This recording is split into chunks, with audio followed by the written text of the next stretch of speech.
Stelpur, þeir eru á leiðinu á Norðurlandamótið í Finnlandi núna bara eftir 2 vikur. Hvernig hefur undirbúningurinn gengið hjá liðinu?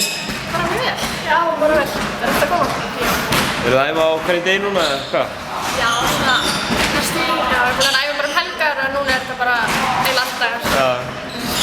Hafið eitthvað verið að skoða andstæðingarna sem þið eru að spila á móti? Hafið þið spilað á móti þeim áður, eitthvað?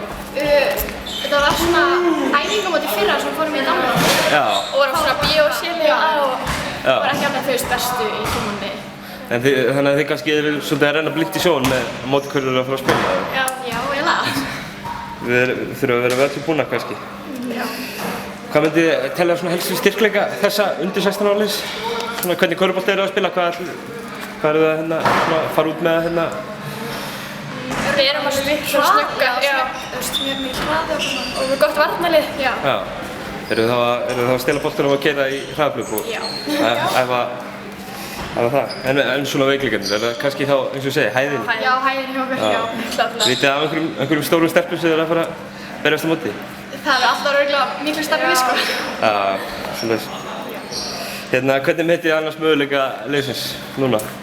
Bara, við ætlum bara að gera okkur besta og... Já, sjá hvað verður. Það er kannski svolítið erfitt að, þú þekkir ekki andstæðinguna að spila mótum með fyrsta skipti eða svona fara að sjá.